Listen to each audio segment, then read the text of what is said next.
जानी, माँ का कोप फिर करुणा की ओर करवट लेता है। अच्छा अच्छा, फिर तो मेरा दूध तूने नहीं लजाया, नहीं तो मुझे दुख हो रहा था। मेरा दूध। अंजना कोई साधारण देवी नहीं थी। उसने धर्म का अनुष्ठान किया था, अपनी छोटी छोटी इच्छाओं को हटा दिया था और महान इच्छा शिव का ओज तेज सहित वाला बालक का है, ऐसी उपासना की थी। और ओज तेज वाले बालक को लाना है तो उसको ओज तेज भरा दूध भी तो चाहिए।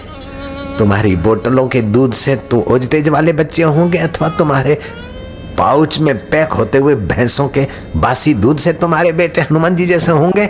बात मत करना किसी को।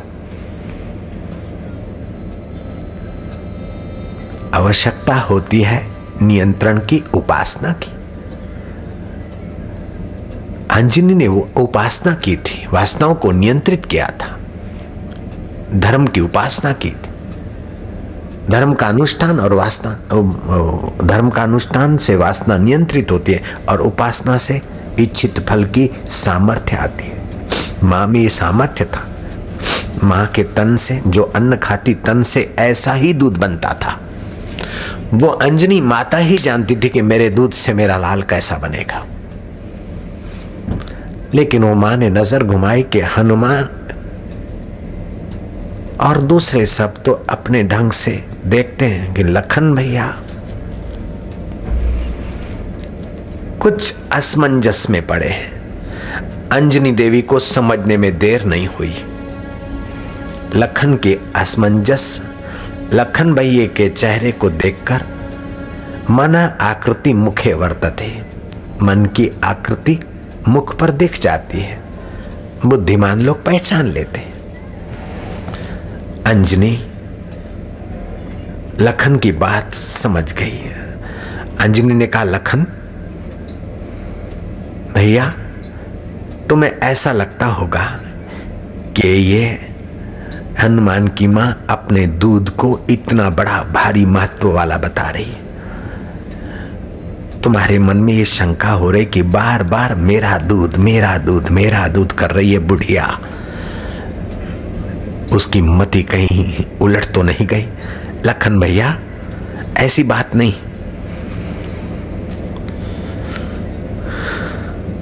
कांचनगिरी पर्वत पर अंजनी मां ने पास के पर्वत को लक्ष्य करते हुए सभी को कहा कि देखो मेरे दूध का प्रताप,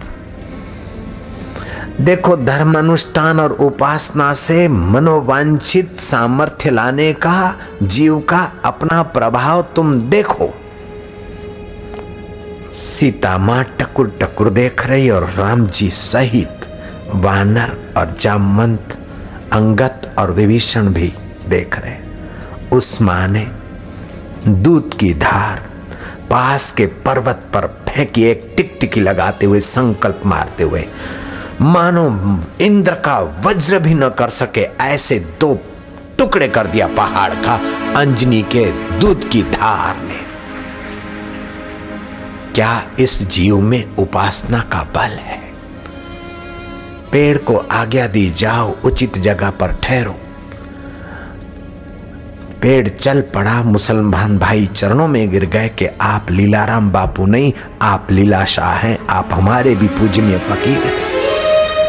ज्ञानेश्वर ने चबूतरे को आज्ञा दे दी कि वो शेर को संकल्प के बल से पालतू घोड़ा की नाई ले आ रहे हैं, तो अपन उस संत के स्वागत के लिए चले। अपने पास तो कोई शेर साधन नहीं, अच्छा तुम ही चलो चबूतरे। आज से 700 वर्ष पहले अभी भी उनकी समाधि गवाहियां दे रही है। आनंदी गांव पुणे के पास ज्ञानेश्वर ने चबूतरा चलाया था। आपके अंदर अथाह सामर्थ्य ईश्वर का भरा है। आप केवल आंखों को मजा दिलाकर, जीभ को मजा दिलाकर, नाक को मजा दिलाकर इन कीट पतंग की नाई नीची योनियों में जाने के लिए नहीं आए क्या उचित है क्या अनुचित है, उचित को सपोर्ट करके, उचित को सम्मति देकर, अनुचित को नियंत्रित करके, परम उचित का सामर्थ्य जगाकर आप मनोवांछित लोक में जा सकते हैं, मनोवांछित योनि में जा सकते हैं, मनोवांछित फल पा सकते हैं और मनोवांछित वस्तु बना सकते हैं, प्रकट कर सकते हैं। रामकृष्ण परमहंस को उसके शिष्य ने पूछ लिया कि भगवान सृष्टि करता है, भरता भोगता है, सर्वलोक महेश्वर है, तो महाराज भगवान जो चाहे वो कर सकते हैं। बोले इसमें तुम्हें संदेह है क्या? भगवान जो चाहे वो नहीं कर सकते क्या? बोले गुरुजी क्षमा करना, ये जो फूल हैं सफेद फूल मोती के हैं, क्या इनको भगवान रंगीन बना देंगे? बोले वो नहीं बना सकते क्या? क्या तू बात करता है? अच्छा जाओ। दूसरे दिन आए तो जहां सफेद फूल लहरा रहे थे उसी पौधे में कुछ रंगीन फूल शिष्य ने देखा और समझ गया कि ठाकुर ने सुबेन पर अपना संकल्प लगाया है और मेरी मति में से अश्रद्धा हटाने के लिए मेरे गुरुदेव ने योग बल का प्रयोग किया है। फूल सफेद भी लगे कुछ और बाकी के लाल हो गए।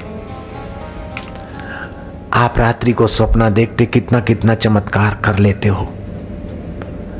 ये आपके आत्मा का सपने में चमत्कार करके आपकी महिमा का बताने का एक रीत है।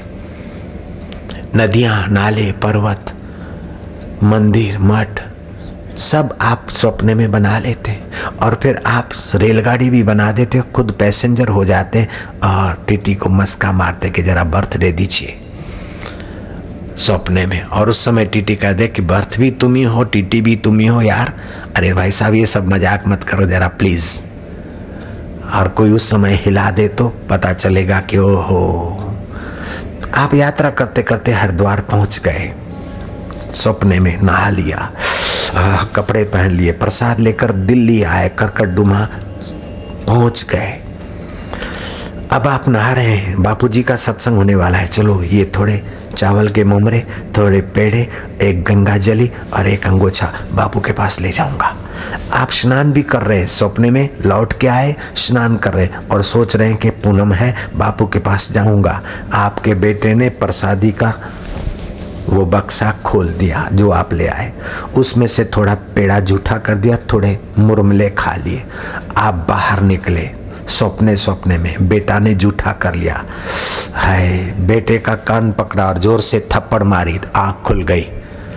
अरे 100 बार तेरा दामन मेरे हाथ में आया था, आँख खुली तो मेरा ही गरेबा था।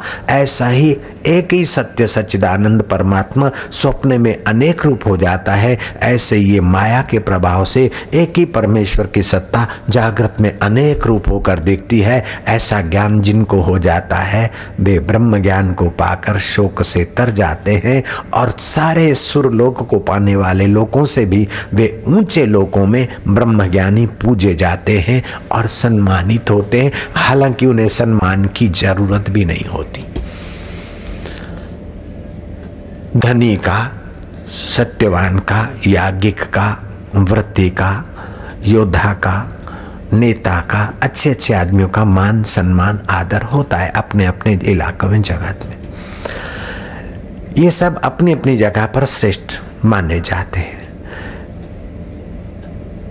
लेकिन ज्ञानवान जिसने अपने आत्मा परमात्मा को पाने का इरादा बना लिया है, ऊंचा लक्ष्य बना लिया और चल पड़ा है और वहां पहुंच गया है, तो 33 करोड़ देवताओं का स्वामी इंद्र भी मान योग्य तो है, लेकिन इंद्र का मान और सम्मान भी ब्रह्मज्ञानी के आगे नन्हा हो जाता है। जैसे हाथी और प्राणियों के आगे तो बड़ा है, लेकिन हिमालय के आगे हाथी भी नन्हा हो जाता है, ऐसे ब्रह्मज्ञानी के आगे इंद्र की महिमा भी हाथी की नाई नन्ही हो जाती है। ऐसा ब्रह्मज्ञान भी तुम पा सकते हो जो हनुमान ने पाके दिखाया, जो रामकृष्ण ने पाके दिखाया, मदालसा ने पाके देखा और अपने सभी बेटों को ब्रह्म ज्ञान दे दिया।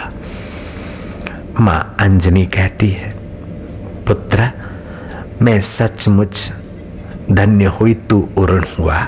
अब मेरी एक आज्ञा तू मान ले। माँ, एक आज्ञा क्यों, सभी आज्ञाएं, अभी जो करती है वो और बाद में जो तू मन से करेगी वो, सारी की सारी आज्ञाएं